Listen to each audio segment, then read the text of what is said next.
మంత్రులు కేటీఆర్, మహేందర్ రెడ్డి తీవ్ర దిగ్భ్రాంతి వ్యక్తం చేశారు. మృతుల కుటుంబాలకు ప్రభుత్వం నుంచి 5 లక్షలు, ఆర్టీసీ నుంచి 3 లక్షల చొప్పున పరిహారం ప్రకటించామన్నారు.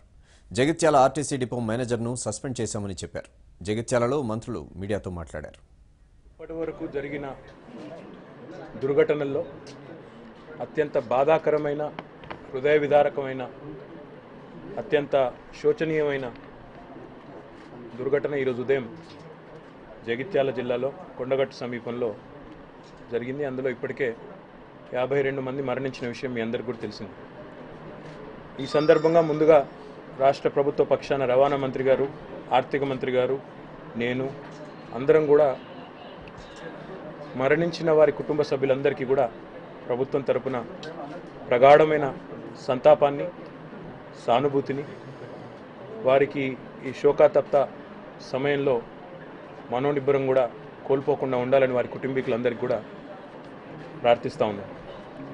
రవాణా మంత్రి గారు చెప్పినట్టు ముందుగా ఈ సంఘటన పట్ల తీవ్ర దిగ్భ్రాంతిని, విస్మయాన్ని వ్యక్తం చేస్తూనే ప్రజా రవాణా వ్యవస్థలో అత్యంత కీలకమైన రాష్ట్ర రోడ్డు రవాణా సంస్థలో ఇట్లాంటి దుర్ఘటన జరగడం నిజంగా కూడా బహుశా చరిత్రలోనే ఇంత పెద్దటి ప్రమాదం జరగడం మొదటిసారి అనుకుంటాం. అందులో బాధాకరం, మరణించిన వారందరూ కూడా పేద కుటుంబాల నుంచి ఉన్నవారు.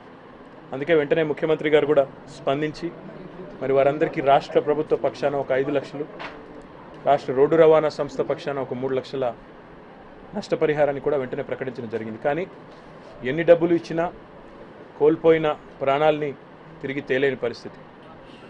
మరి ఈ సందర్భంగా వారి కుటుంబ సభ్యులు కూడా కోరిన విధంగా వెంటనే మంత్రి గారు కూడా ఇక్కడి డిపో మేనేజర్ను సస్పెండ్ చేయడం, జరిగిన ఘటనపై కూడా ఒక విచారణను కూడా జరిపిస్తామని వారు కూడా చెప్పడం జరిగింది.